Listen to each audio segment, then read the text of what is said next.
இருக்காரு, அவருக்கு தெரியாதான் வாங்கி கொடுத்து. இப்போ அவர் 2 மாதம் நின்றுட்டு இருந்துச்சுக்கா. உங்கள்கிட்டயே நான் சொன்னேன், நான் எவ்வளோ திட்டு வாங்குறேன் உங்களுக்கே தெரியும்ல அவர்கிட்ட. அது ஃபோனுக்கு வந்து பிளாக் லிஸ்ட்டில் போயிட்டு இருக்குது ஒரு நம்பரு. அவங்க ஃபோனு போட்டால் எடுக்கல, சுவிட்ச் ஆஃபில் இருக்குது. இவருக்கு போட்டால் பாக்ஸ் சரி பழனி வீட்டாண்ட போயிடுச்சு. வீட்டாண்ட போனால் இவர் தூங்கியன்னு வந்திருக்காரு போல இருக்கு. நான் பேசினேன். இவர் வந்து பழனி அவர் குரல் எப்படி இருக்கும் உனக்கே தெரியும். அவர் பேசினா இவர் வந்து நீங்கள் அங்கே வந்து கத்துனீங்க அப்படின்னு சொல்லிட்டு வந்து எல்லா வீடும் பூட்டிட்டு இருக்குண்ணா. எப்படின்னா அவர் சாமியார் தான் நான் சொன்னார். சாமியார் அங்கே இருந்தார். நான் கோயிலுக்கு போயிட்டு தான் வந்தேன். நான் அவர் கட்டவே இல்லை பழனி. எங்கே போயிருக்காங்கன்னு கேளு அப்படின்னாரு. அவ்வளோதான். அது 10 மாதத்தில் செட்டில் பண்ண சொல்லி தானேக்கா கூப்பிட்டாரு. 10 மாதம் கழிச்சு நான் வேலை கேட்டுட்டோங்கன்னா கஷ்டமாக இருக்குது, நான் தரேன். ரொம்ப பேசுகிறாரு. ஹாஸ்பிட்டல் போயிட்டு வந்தேன். ரெடி பண்ணேன். சீட்டு ஒன்று இருக்குது. இப்போ தான் போட்டேன் சீட்டு 2 லட்ச ரூபா சீட்டு. வீட்டாண்ட அம்மா வீட்டாண்ட வந்து ரொம்ப கம்மியாக அதிகமாக 30,000 40,000 போனால் வச்சு கொடுத்துருக்கேன். 60,000 70,000 80,000 அதை வச்சு என்ன கேட்டேன். அதனால் நான் ஒரு 2-3 மாதம் டைம் கொடுமா, நான் உனக்கு இது பண்ணிக்கிறேன். வட்டி வாங்காதமானா வட்டியும் கேட்குறாங்க, அவங்க காசும் கேட்குறாங்க. இப்போ அது இருக்கிற கஷ்டத்துக்கு காசு கொடுக்க முடியாது. ஏன்னா இந்த பிரச்சனை இல்லை, ஏகப்பட்ட பிரச்சனை இருக்குது. அதுதான் இவங்க இப்போ வந்தனால தான் இப்போ நான் வந்து ஒன்றும் என்ன இல்லை வட்டியாச்சும் குறையினாலும் அதுவும் குறைக்க மாட்டாங்க. எவ்வளோ எப்படியோ 90,000 ரூபாய்க்கு மேலே வட்டி கட்டுறேன். அந்த பேச்சு வரக்கூடாதுன்னு தான் நான் 10 மாதத்துலேயே திருப்பி கொடுன்னு கேட்டார் அவர். புரியுதுங்களா? எல்லாரும் கொடுக்குறீங்க தான், இல்லைன்னு சொல்லலை. வட்டி வாங்கினா அது வட்டி கட்டி தான் ஆகணும். அதுதான் நிலைமைன்றது வந்து ஒரு தவறு பொறுமையாக என்னன்னு பேசணும். கொடுக்கும் போது வாங்குறாங்க சொல்கிறாங்க எல்லாம் சரி. 2 மாத காசை இன்னும் ஒரு 1000 ரூபாய் இப்போ பெண்டிங். 1000 ரூபாய் தானேம்மா, 1000 ரூபாய் பேலன்ஸுக்கு வந்து நீங்கள் சவுண்ட் விடுறீங்கன்னா நாங்கள் வந்து ஜனவரி மாதமே பேசி வச்சுக்கா. பழனி அவங்க ஒய்ஃப் கிட்ட பேசிட்டாங்க. எனக்கு வந்து ஜூன் மாதம் செட்டில் பண்ணிடுறேன், மார்ச்சில் செட்டில் பண்ண சொன்னார். அவங்க வந்து டைம் கேட்டாங்க. ஜூனில் கொடுத்துறேன் தம்பியாக. ஜூனு ஃபோன் போட்டால் எடுக்கல. இவர் நம்பர் இப்போ உங்கள் எதிரிலே நான் போடுறேன். இவர் என் நம்பர் அவருக்கு என்ன ஆச்சுன்னே தெரியல. என் நம்பர் அது உங்களுக்கு போகும்போது போச்சா கால் போகல, அப்புறம் தான் போச்சு. இப்போ நான் போட்டால் போகுது உங்களுக்கு. அப்போ நாங்கள் என்ன பண்ணுவோம், அவங்க ஃபோனு சார்ஜ் நிற்காதுங்க. அந்த ஃபோனில் 2 நம்பர் கொடுத்தாங்களா, இன்னொரு நம்பர் போட்டால் என்ன ஆகுது, ரிங்கு போயிட்டு யாரோ ஒரு வாய்ஸ் மாதிரி வரும், ஆஃப் ஆகிடும். சார்ஜ் நிற்காது. அது வந்து நார்மல். சரி அவர் வந்து எங்கள் ஃபோன் எதுவும் வேணா கூட அவங்க சரி வேலைக்கு அவர் வேலைக்கு நான் வந்து ஃபோனை போட்டேன் எடுப்போம். உங்கள் நம்பரு ஃபோனை போட உங்கள்லேருந்து போடணும்னா அவர் நம்பரும் அப்படின்னா அவர்கிட்ட போட்டு அதை கிளியராக தெரிஞ்சு பிளாக் திட்டுவார். அப்போ நம்ம என்ன பண்ணுறது? சரி வீட்டாண்ட போனோம். எவ்வளோ ஆகிடுச்சு? 25,000 ரூபா. நான் 25ஆம் தேதி போனேன். 30ஆம் தேதி வேணாம், 30ஆம் தேதி 31 4ஆம் தேதி தான். இன்னைக்கு தேதி என்ன? 13,000. எவ்வளோன்னா நாங்களும் போட்டுக்கணும். என் நிலமை உங்களுக்கு என்னன்னு தெரியும். எவ்வளோ திட்டு வாங்குறேன், எவ்வளோ இது பண்ணுறேன். அவர் தரவே மாட்டேன்னு சொன்னார். 10 மாதத்தில் தந்துடுவாங்கன்னு அவர்கிட்ட கெஞ்சி நான் வாங்கி கொடுத்துருந்தேன். இப்போ நான் அனுபவிக்கிறேன். அதனோட விளைவு நான் அனுபவிக்கிறேன். கொடுக்குறீங்கன்னா இல்லைம்மா கரெக்டாக இருந்தால் பரவாயில்ல.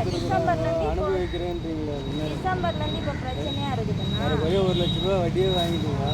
வாங்கிட்டே நீங்கள் அனுபவிக்கிறேன்றீங்களா? அதுதான் ஒரு இன்ட்ரெஸ்ட் காசு நான் எனக்கு தேவையில்லாத அவர் போக்கில் அவரை விட்டு இருந்திருப்பேன். நான் கொடுக்காம இருந்திருப்பேன். இப்போ அந்த 1 லட்சம் வாங்கி நீங்கள் யூஸ் பண்ணியிருக்கீங்கம்மா. நான் இல்லைன்னு சொல்லலைங்க. உங்களுக்கு ஒரு கஷ்டத்துக்கு உதவி இருக்குல்ல. அதுதான்மா அவங்க சாப்பாடு வாங்கி தர மாட்டாங்க. இந்த மாதிரி ஒரு ஆளுங்க வாங்கிட்டு ஒருத்தர் கொடுத்துட்டு ஒருத்தர் வாங்கி ஒருத்தர் கொடுக்க நாங்கள் ஒரு 2 மாதம் நின்று இன்னொருத்தங்கிட்ட வாங்கி கொடுத்து அதை கட்ட வேண்டிய நிலைமை நமக்கு ஆகிப்போகுது. அவங்க வாங்கி பவுன்ஸ் ஆகிடுது. எவ்வளோ பவுன்ஸ் ஆகிடுது? லேட்டாக எவ்வளோ பவுன்ஸ் கூட உங்கள் ஒய்ஃபுக்கு எடுத்து அனுப்பியிருக்கேன் நான். பவுன்ஸ் நீங்கள் லோன் வாங்குறதுலாம் கட்டலனாலும் பவுன்ஸு தான் ஆகும். என்ன பண்ணுறது? எல்லாருமே அப்படி தான். எல்லோரும் தான் லோனில் மாட்டினுக்கிறாங்க. மகள் லோனு, அந்த லோனு, இந்த லோனு. இப்போ பேச நான் ஒய்ஃபுக்கு அவங்க இந்த மாதம் எப்போ ஆகஸ்ட் தரேன்னு சொல்லியிருக்கீங்களா, ஆகஸ்ட் செட்டில் பண்ணிடுவேன். இந்த 2 மாதத்துக்கு வந்து கரெக்டாக இந்த 2ல் கூட கொடுத்துருவேன். அவங்களால காசே நீங்கள் அவங்ககிட்ட வாங்கணும் ரொம்ப கஷ்டம். ஒன்று நான் சீட்டு எதனா இல்லை ரெடி எனக்கு பண்ணி இந்த மாதம் செட்டில் பண்ணிடுவேன். காசா இந்த மாதம் செட்டில் பண்ணிடுவேன். காசெல்லாம் வராதுக்கு இதெல்லாம் முடியாது. இப்போ தானே சீட்டை போட்டு இப்போ 2ஆம் சீட்டு கட்டணும், 3ஆம் சீட்டு 4ஆம் சீட்டு ஏலம் கேட்கணும், காட்டை எடுக்கணும். அப்போ எதுக்கு நான் அவங்க கரெக்டாக கொடுத்துருவேன், நேர்மையாக கொடுத்துருவேன், இதாக அதனால தானே இப்போ இது வரைக்கும் கொடுத்துருக்காங்க உங்களுக்கு. எனக்கு நீங்கள் அவங்க ஃபோன் அவங்கள பேசி அவங்க தாம்பரத்தில் இருக்கிறாங்கம்மா. நான் தான் சொல்கிறேன், தாம்பரத்தில் கடை போட்டிருக்காங்க அவங்க தங்கச்சி கூட சேர்த்துக்கணும். போல காலு போடுங்க போடுங்கன்னா போனால் தானே போடுச்சு. பேசலாம் எனக்கு தேவையான எனக்கு தெரியும். பாட்டுன்னு இதுவாக அவங்க கரெக்டாக சொன்னாங்க. அந்த அக்கா நான் நம்பிக்கை வைமா, சாமி மேலே சத்தியம் பண்ண கண்டிப்பாக கொடுத்துருவேன். அவங்களுக்கு லோனு வந்ததுன்னா ஒரு 50,000 கையில் கொடுத்துருப்பாங்க. மீதி காசை கட்டியிருப்பாங்க. லோனு காசும் லோனும் வரல. எதுனா ஒன்று சிபில் எதனா ஒன்று நின்றுச்சுன்னா சிபில் பார்ப்போம்ல, லோனு கொடுக்குறோங்க. அந்த சிபிலில் இதுவாகிடும், என்ன பண்ண முடியும்? அந்த லோனும் வரல. ஏன்னா காசு வாங்கினா உங்களுக்கு காசு வந்துடும், வராத ஏமாற்ற மாட்டாங்க. அது என்னாண்டு ஒன்று வட்டியை பறிமாங்க, அதுவும் பறிக்க மாட்டேன்றீங்க. இல்லை அசல் ஒரு 2 மாதம் டைம் கொடுமா, அசலை ரெடி பண்ணுறதுனால அதுக்கும் வர மாட்டேறீங்க. எனக்கு அசலும் வேணும் பாசம் வேணும்னா நீங்கள் அவங்கள்ட்ட தான் என்னென்னு பார்க்கணும். எனக்கு அடுத்த மாதம் என்ன ரெடி, நான் அவர்கிட்ட பேசுகிறேன். அடுத்த மாதம் ரெடி பண்ணி அடுத்த மாதம் வராதுல்ல, ஏழை 2 மாதத்துக்கு நாங்கள் என்ன பண்ணுறது? அதுதான் வட்டியை கோரிமான்ற ஒரு 3 ரூபா வட்டி வாங்கிமா, 2-3 மாதம் சீட்டு கம்மியாக போச்சுன்னா எடுத்து கொடுத்துட்றேன்றேன். மாதம் 3000 நான் உங்கள் அக்கௌண்ட்டில் அனுப்பிச்சிட்றேன்றேன். ஸ்கூல் காசு வரும், நான் 3000. அவர் கத்துறையாக இருக்கா, எனக்கு தலைவலியாக இருக்கு. எனக்கு நான் ஹாஸ்பிட்டலுக்கு இந்த டென்ஷன் அந்த டென்ஷன்லேயே பிபியே ஆயிடுச்சு. 190 ஆயிடுச்சு.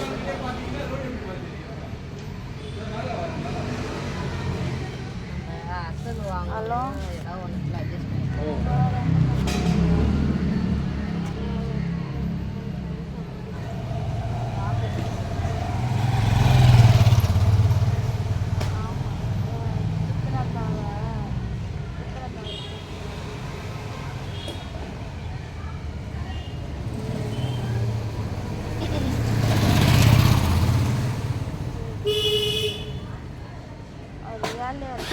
பேசிட்டு நான் என்ன அந்த 3 ரூபாய் வட்டி கூட எனக்கு இந்த மாதம் தான் அது இல்லைம்மா, நான் உனக்கு சீட்டு அனுப்புகிறேம்மா.